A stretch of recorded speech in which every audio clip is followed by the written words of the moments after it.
Name of the Father, the Son, and the blessed Holy Spirit. Somebody shout amen. Amen. Amen. Hallelujah. Let me welcome all of you here today in the presence of the Most High God.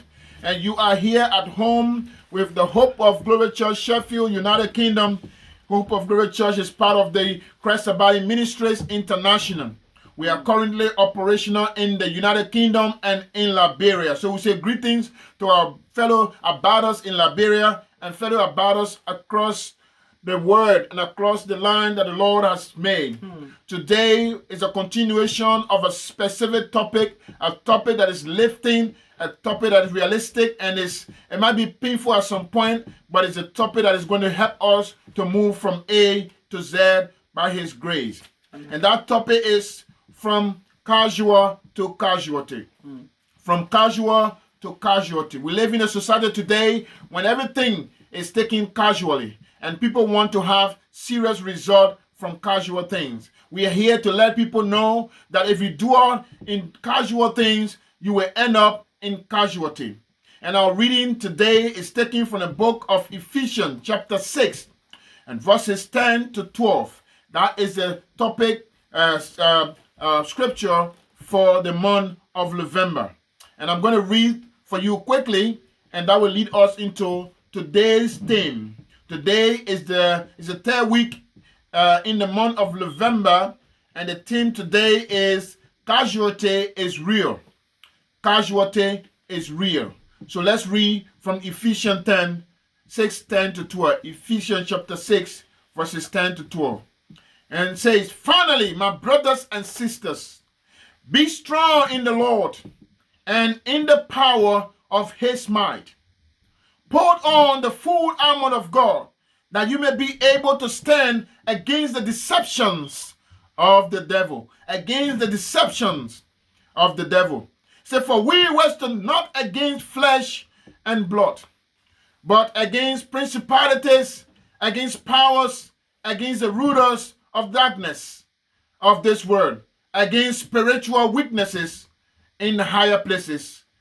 And the words of the Lord. Thanks be to God. Having read those few scriptures, I'd like to speak to us today briefly on the theme, casualty is real. Casualty is real. That means that if you think that casualty is not real as a believer, then you don't even believe in God. Because casualty is real, you could be killed. You could be injured if you take everything casually. You could be victim of poverty, even though you are meant to be the child of the king. You could suffer. You could suffer pain and divorce. You could suffer deception from the devil. You could suffer losses, and you could die. You could be wounded. You could be missing in action, being in captivity by someone who doesn't like you and who doesn't want people to know that you are suffering, but yet pretending to love you. You could be backsliding from your faith, thinking you are still doing the right thing for God, just because you are able to call the name Jesus. You could be badly affected, and you could have some dramatic, if not traumatic, events in your life. These are just few examples to say to us that casualty is real. So if casualty is real, people can move from casual to casualty. So the best solution for us is to not be casual in the things of God. We have to take the things of God seriously. If you take the things of God seriously, some serious blessing will come your way that you alone cannot afford to keep it. You'll be obliged to share the blessing of God in all works of life. So do not be casual, because being casual will lead you to casualty, and casualty is real. In the book of Ephesians chapter 5, just one step down from our Ephesians chapter 6 that we are reading, chapter 5:16, Paul says very clearly, he says, make the most of every opportunity in these evil days. Make the most of every opportunity in these evil days. In other words, do not take the day that the Lord has made for you so casually. Because those opportunities may be the only one that you have and will ever have. So if you treat them casually, you may not have another one, because the devil is roaming around looking for souls to devour. So this is very clear for us. So even in Ephesians 6:10, that's what Paul said very clearly. And I hear Paul say this thing very, very clearly in my spirit person.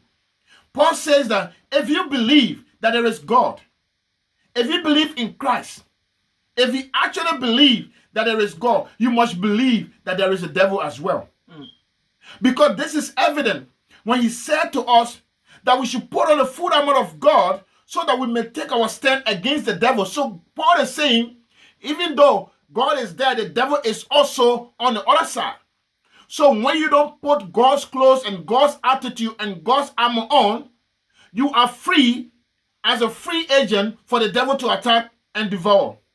So Paul is looking at this thing as we are looking at it today. So you can't say you believe in God and you don't know that there is a devil. That is already a sign of absolute destruction. You cannot say that there is good thing and you don't know that there are bad things. You cannot, because that would be a lie. That would be difficult to take. You cannot say that God is the light and you don't know there is a darkness. That is not possible. You cannot say, I will be blessed, and you don't know that if you don't hold on to your blessing, you might be cursed. Because Deuteronomy says it very well, that it is this time that life and death are put before you. So you have the choice to choose life, and you live. Not only that you will live, but your generation will live after you. But you also have the choice to choose death. So it says to me, and I didn't believe that before. People say you can have untimely death. Now I come to believe that people can have untimely death. That means that you can actually die before your time outside the protection of God. That means that you can actually suffer for nothing, all because you call those suffering upon yourself. And this is very, very important for us to capitalize on as we move forward. The other point I want to make clear is that if you don't want to become a casualty and you don't want to take God's business casually, you need to know your ability in God.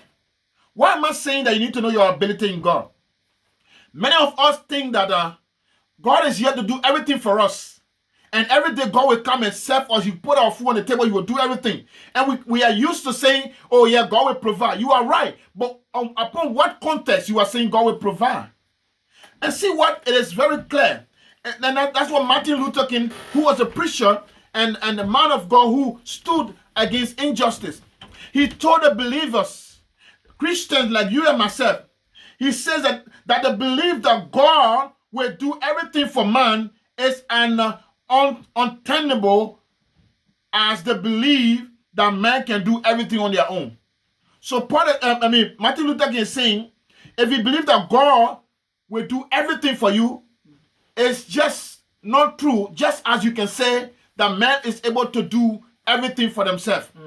It's not possible. Because we cannot do all things for ourselves. So we do all things through Christ who gave us strength. But we cannot also say, as a believer, when you enter in the kingdom of God, and God promotes you from being just a servant to His friend, He says that everything God told me I have given to you, He said that you will perform more than I have performed. Yeah. You cannot say that I expect God to do all things for you. That is not true. That means you are deserting your post.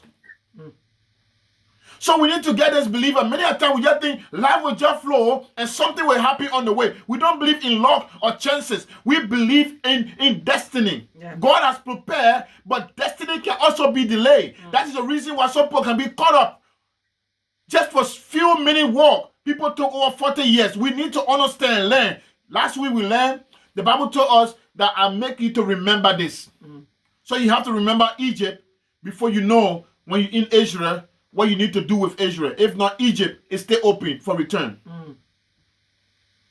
So that's why you were saying, and Paul himself said, he said, put on the whole armor of God so that you may take your stand against the devil's deception. So it means that when you put the full armor of God on, there are things that you are able to do on your own by that power of God upon you without crying hold it about your Father coming down from heaven to helping you. It's not possible. So there are things that we are able to do while we are going out. There are things that we are able to do now as believers. We cannot wait. Somebody say, if God want me to pay my tithe, he will make me to pay my tithe. That is not true. Don't tell somebody that. If God really want me to travel, then he will make me to travel. Let me put it in context. The Bible says, put your plan before me so that I will make it perfect. Yeah.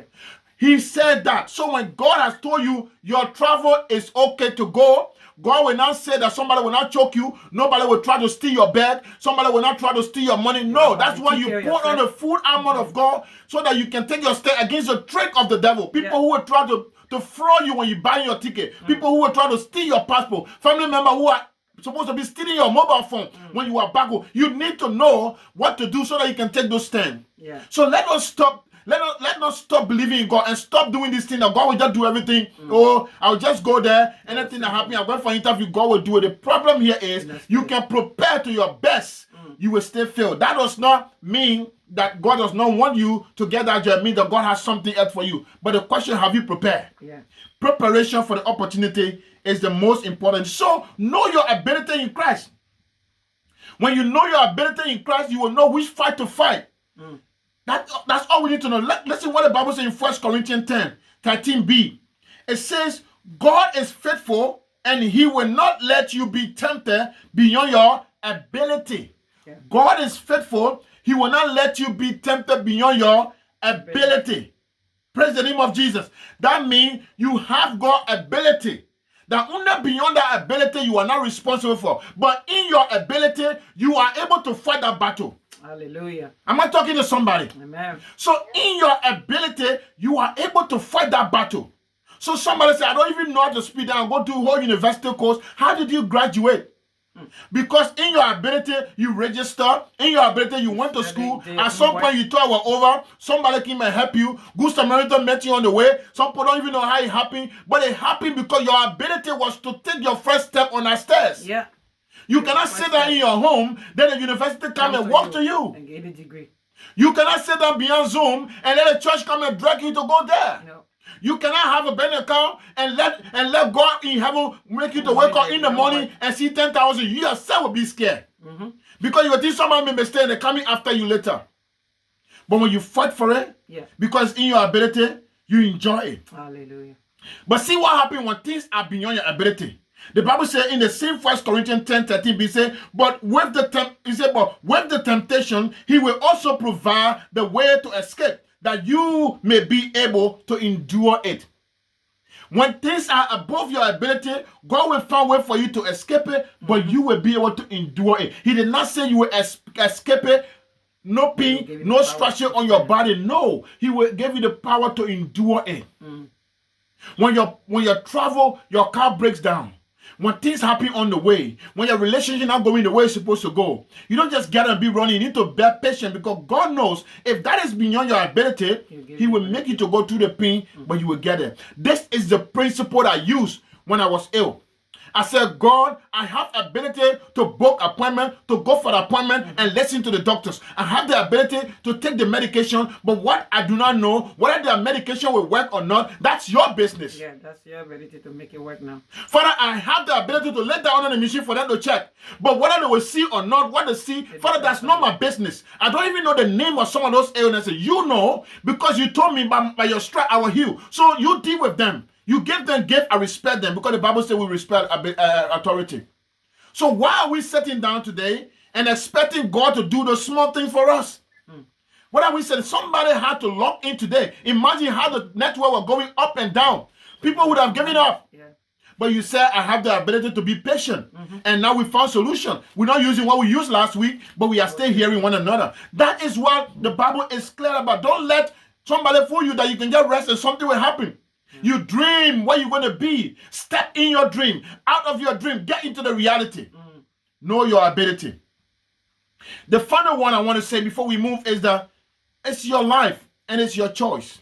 You see, we can choose today to say, look, everything is over now. Yes, Friday, I attended the funeral, John's funeral at the Happy Trinity. I was one of the blessed persons. I met all of the reverend that we've gone through since we went in 2006. Reverend Lewis, Reverend Philip, Reverend Garrett, and all of those beautiful and wonderful elders. I met all of them. What a blessing. I met individual and I was introduced something I've been forgotten. Somebody knew me down the line and they introduced me in a church. I had the opportunity to speak. And everybody said, wow. You know, it was not for God to come and drag me from my house. It was in the middle of the day. Everybody's busy. We have school run. We have things to do. Listen to me. I would have given you 15 reasons why I wouldn't go there. But you know what? I walk in my ability and God did the rest. I got more than I bargained for. Praise the name of Jesus. Hallelujah. So it is just about us saying, Lord, we are ready to do something in our ability. What we don't know, we don't know. Who told you that if we all pay our offering, our time, and the rent goes up, God will not bring somebody to add it up. But what are you doing at your level? What are we doing? Management committee, what meetings have you had for you to keep us keeping on? Pastors, what are we doing? Members, what are we doing? Are we waiting for it to spoil before we can wake up? Are we waiting for somebody else to come? Then we run to that other place again. While we have something, a charity of 10 years have not got one funding, but other people fighting to set up their charity, coming to seek advice from us. What kind of person are we? What kind of people are we? We're giving what we don't have. The warning for us today is that we risk being casualty when we become sleeping warriors. When you become sleeping warrior, even for work, some people get a job. They don't pay attention to the job. They sack them, they complain. Manager don't like me. You know, my colleague don't like me. Well, you have God in you, like them. Paul said, be all things to all men so that I may win some. Let me tell you some of the things that we go through at work. If we tell you, we say, but Pastor, what you're doing there? But we stay there until we change it by kindness. Yeah. Sometimes some fight and now your fight. Leave it. Let the fight they get tired, they will come and tell you sorry. You know, I just realized that if I respond to all of those things, I will be sorry. Because the person will say, I didn't know. But Pastor, you're the pastor now. Yeah. Why you didn't know they want to? So I need to work in my ability. I don't take all those things that are nonsense, but I need to know what fight to fight. And you need to know what fight to fight. You need to know where to invest your money. You need to know what to do. You know, your time. So if we don't actually pay attention, we risk being casualty. We risk being casualty, being a sleeping warrior.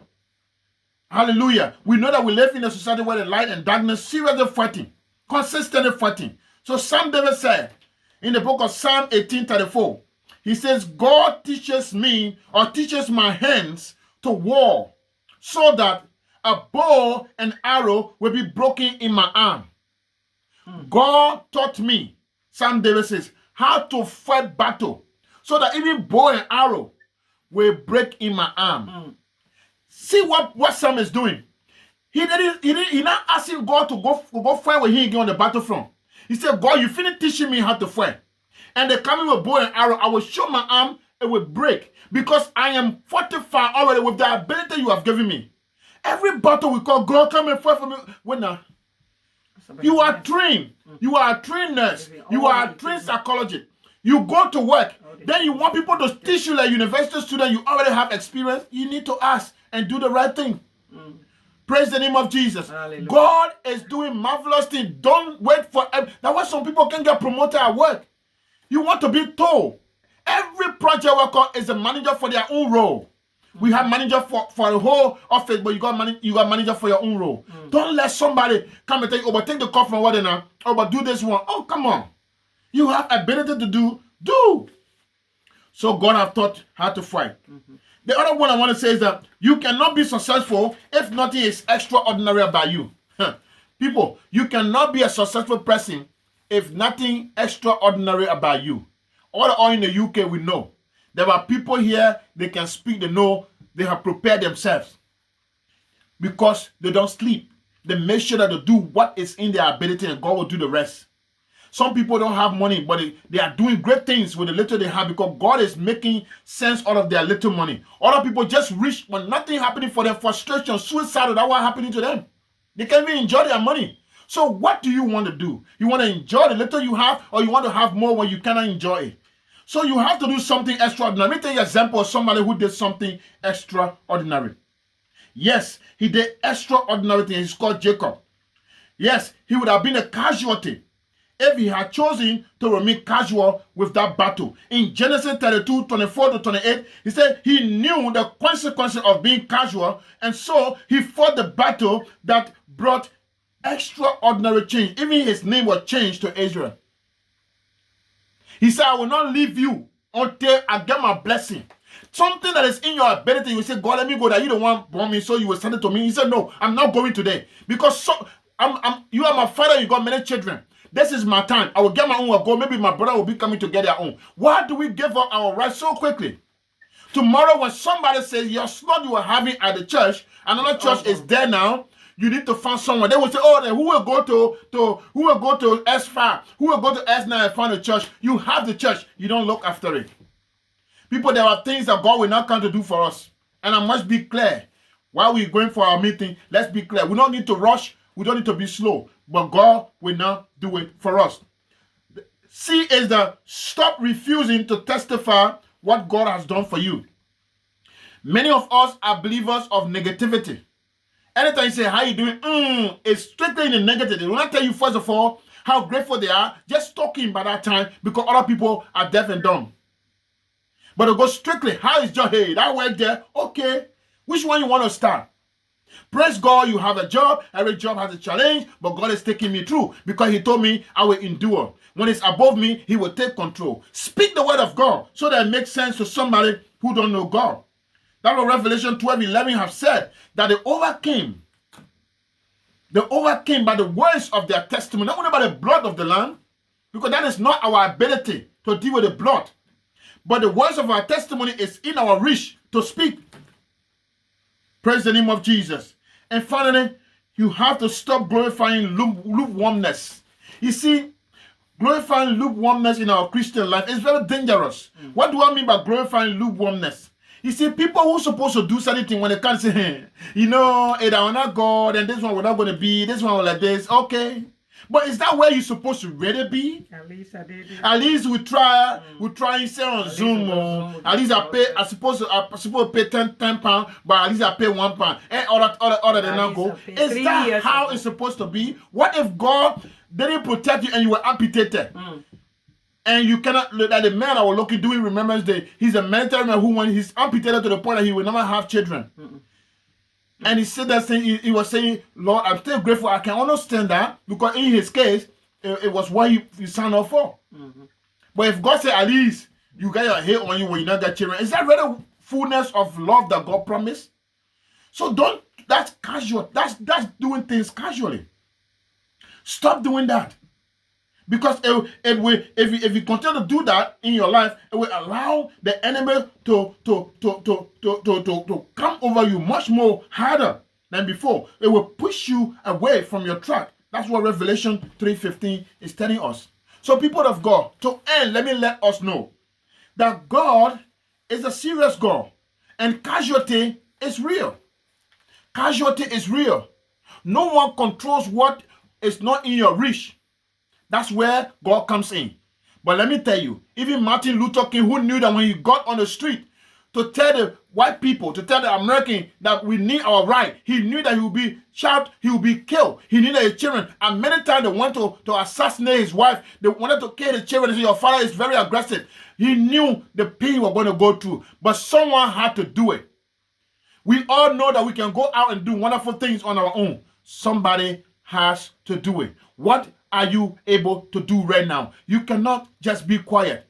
You cannot just think your own money is better than everybody else's. You cannot just think that everything else must just go on without your involvement. When it rush on you, you give up, you sit down for a while, then you come back. It is not escaping. You are wasting time because God needs to wait for you to do what you got to do. Then he will come in to do what he has to do. May God bless us as we move into our meeting, as we move into our planning, as we put our plan before God. You know, somebody said to us at the church, are you ever coming? You know, it meant that even if you tell us that we are coming next year, June, then at least you have a plan before God. We don't even know when we're coming as a pastor. What a shame that we don't even have a plan to put before God. I hope today we will say we are going even in 3 years' time. Let's have something we can put before God. And if we are ready to go next week, this week, next month, the other 2 months, it will be our call and God will answer our prayer. May God bless you and keep us keeping on. Amen. Amen.